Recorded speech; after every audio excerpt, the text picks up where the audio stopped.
What's going on, guys? Welcome back to the channel. You saw them in the thumbnail. You saw the title. I've had them for a little over a week now. I know every Tom, Dick, and Harry that got these sent to them has been doing a video. I haven't watched any of them because if you're new here, let me let you know, because those that are regulars know this. I don't give a shit what other people think. I don't care. I don't want to know another content creator's opinion because I want to form my own. We did look at this one on the live stream a while back. I think it's like resinous and creamy or something. I don't remember exactly. For Kingside, because I knew they were coming, but so Avant-Garde sent them my way. You know, there's a discount code down below if you want to check them out. I encourage sampling. If anything you see or hear if anything you see or hear here today interests you, because you know me, sometimes it may be good, sometimes it may be shit. If it falls in between, I'll tell you why I feel that way. But high hopes. I mean, Mind Games, I've never smelled anything that was even close to mediocre from them. So they're expensive. They're expensive. I get it. So let's check them out anyway, right? Stay tuned.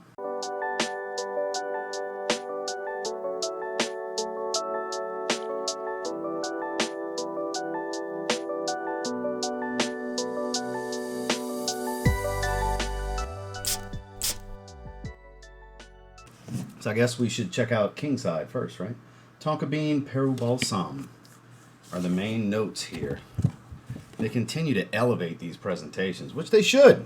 It's expensive as hell. So what we got here? At least they do it up.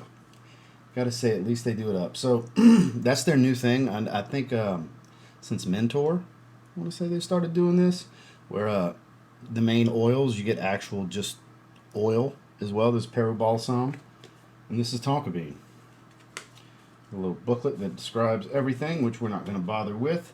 Mind Games test strips and the bottle, right? Let's take a look. The bottles are very nice, very hefty. Kingside. It looks very, very nice. They're always very nice. This week I actually wore something from Mind Games. I wore a Blockade. Love the magnetic caps. Atomizers lined up. Let's see what we're working with. Sweet and powdery.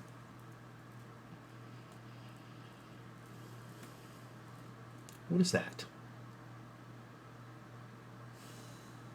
Something very distinctive jumping out. Ooh, it smells like toffee. Something roasted, like roasted pistachio and toffee. I don't know if that's in the notes, but that's what it smells like. Kind of that grilled pistachio note that I get in Faces of Francis from Wilhelm Parfumery. It kind of reminds me of that. That's why I say roasted pistachio, grilled pistachio, tomato, same thing. That is clearly pistachio. That's definitely pistachio. But it's got this dry smokiness to it. Again, like it's roasted or grilled or something like that. It's distinctive. It's sweet and powdery, but a lot of pistachio. Very nutty. Boy, this is different. Not something I would want to wear every day. Definitely not. This is certain occasions. Definitely stands out. Very unique fragrance. It smells incredible, but it's just so... It's a very situational profile to me. This is not like everyday rocking t-shirt and going about my day. No. This is more impressive. This is when you're dressed to impress and you want a fragrance that matches what you feel is your dress to impress appeal visually. You want it olfactively as well. Because this is different. It's smoky, it's nutty, it's powdery and sweet. Now, maybe as it dries, it'll get creamier because Peru balsam and stuff like that. I expect more of a balmy creaminess. Let's pull up these notes. Let's go to old Parfumo. Kingside. There it is. 6.6 out of 10 with 4 ratings. Okay. Spicy, fruity, floral, creamy. We've got grapefruit zest, pistachio cream. There you go. Cardamom. Hazelnut flower, peony, and rum. Maybe that's what's adding the warmth and sweetness. Almond milk, Peru balsam, tonka bean. There's a lot of creamy notes here, and they have the fourth main accord is creamy, so I guess as it dries, it's going to get more and more creamy. I think 6.6 is a little. First thing here, RJY. Have tested multiple times. We'll be getting a full bottle ASAP. This is one of the best fragrances I think I've ever smelled. The next one, the unscented, says, I'm trying to save money. In love. Unisex, 100%. It's peach/passion fruit mix 2-spray max. I don't get peach and passion fruit. Maybe they meant to put that on a different fragrances profile and they didn't realize they switched this one. Because there's definitely none of that going on here. But very unique. It's not blowing me away with like, oh God, I can't wait to wear this, because it's so situational. But the blend is something to respect. I gotta say, if you like pistachio, it's a very impressive pistachio fragrance. It's not the playful type. There's a seriousness to this. I think 7.5 out of 10. It's a very good fragrance. It doesn't like floor me like Mentor that I mentioned earlier, like a French Defense, Veery, Jadob, crazy good tropical oud fragrance. You know, they got some serious hitters here, and while I think this is a well-rounded release from them, it's something they haven't done before, and it is impressive for the type. For a pistachio fragrance, at least the opening early stages of it is impressive. The wearability is on the lower end for me because I don't wear pistachio fragrances that much. There's certain ones I thoroughly enjoy pulling the cap and sniffing, like New Notes Latte Pistachio is my favorite pistachio fragrance. That's why it's always right here within reach of my desk chair. So I like to pull the cap and sniff it. I never wear it, but I love to sniff on it. Some things I just like to smell on for a couple of minutes, and I don't necessarily want to wear it for 10 hours. And this may end up being what that is until the right situation presents itself for me to wear it. But yeah, I think they have better offerings. It's getting smokier. And it is getting a little bit creamier. It is a really good fragrance. It's a very good fragrance. It's to the point to where I always have to factor in the wearability for my own personal style and day-to-day operations.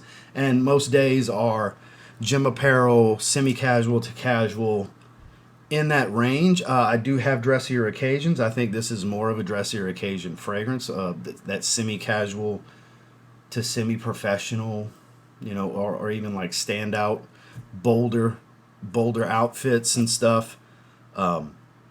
I think this is one of those fragrances to go with like the bolder outfits.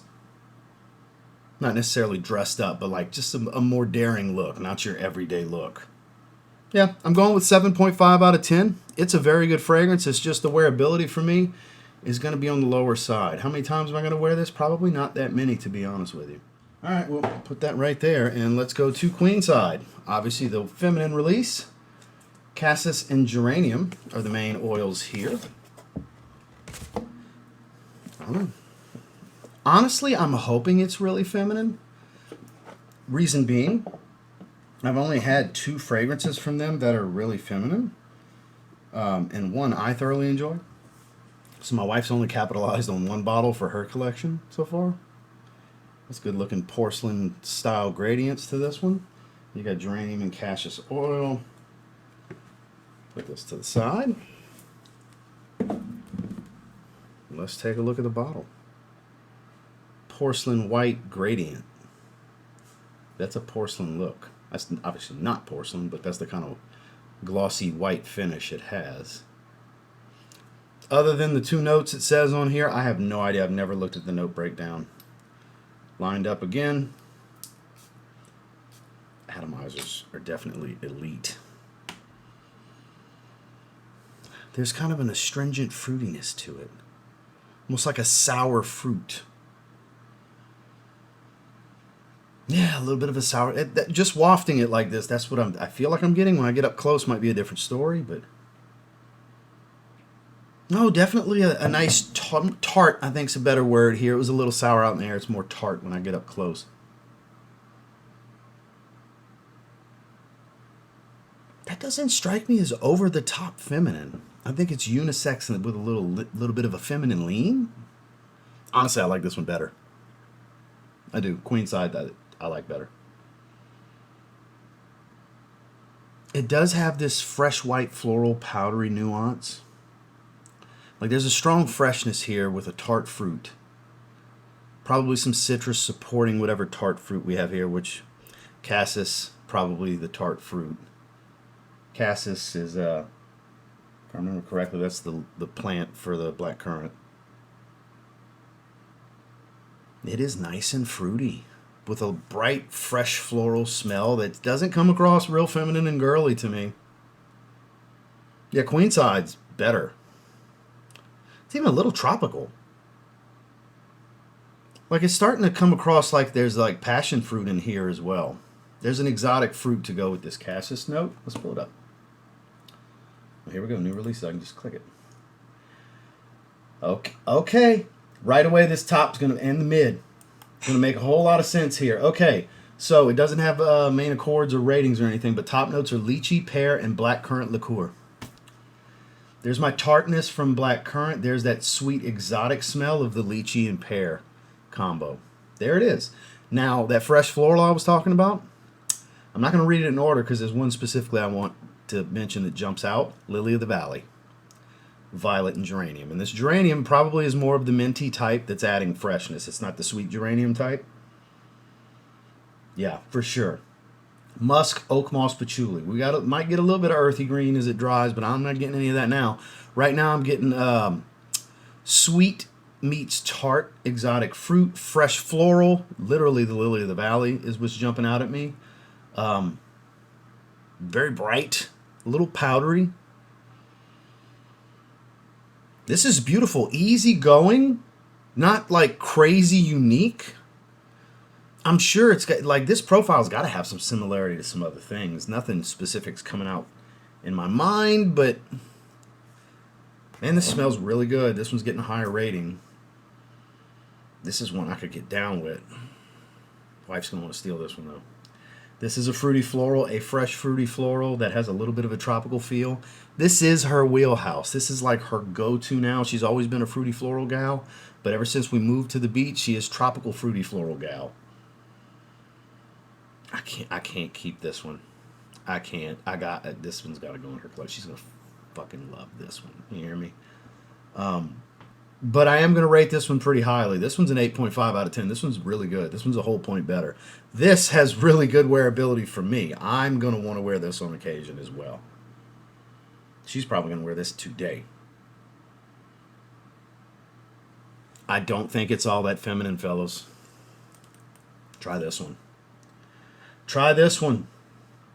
I mean, there's nothing really all that feminine about this. Like, lychee is in feminine fragrances, but I've never found that to be a feminine fruity note.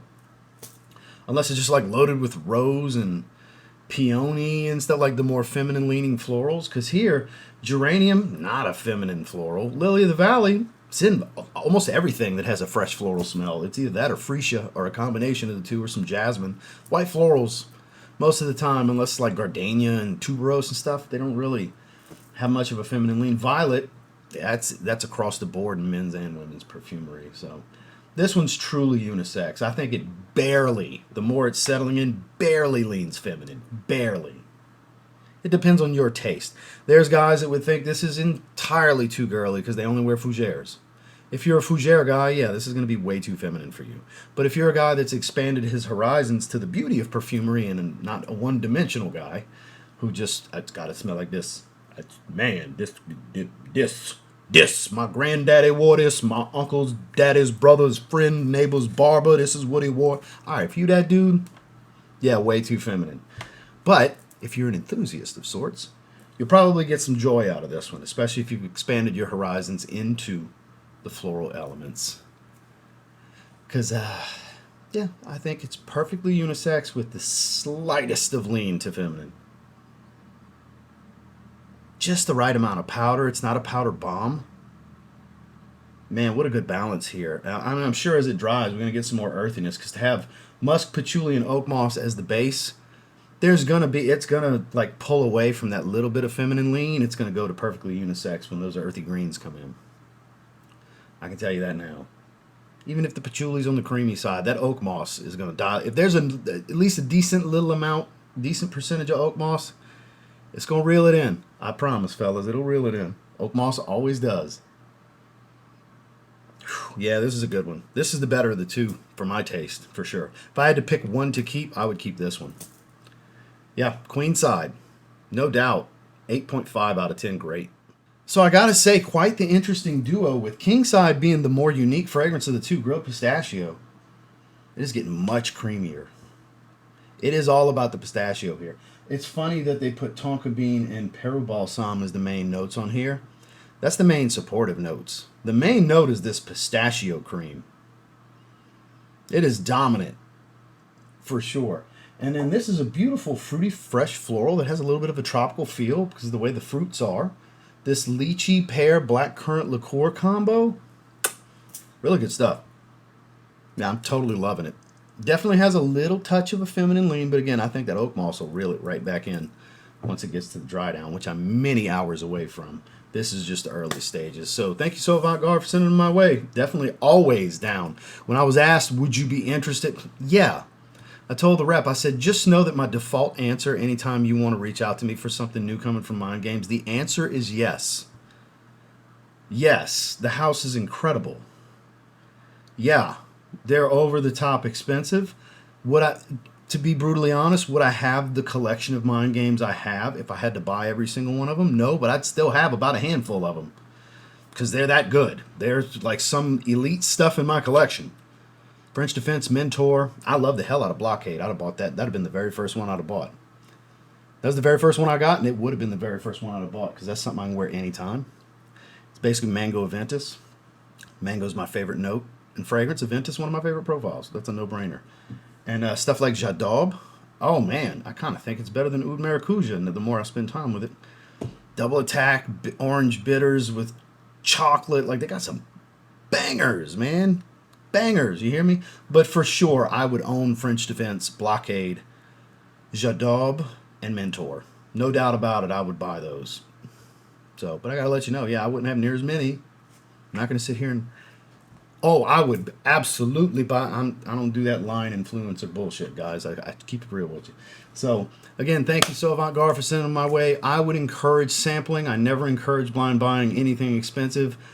Hardly ever encourage blind buying anything, to be honest with you, unless they're like super duper affordable and it's like, what the hell, it's 20 bucks.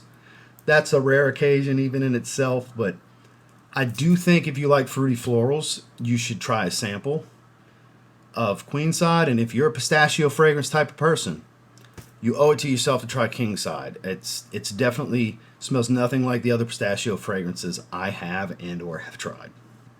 I think it's a strong second place to Latte Pistachio for me.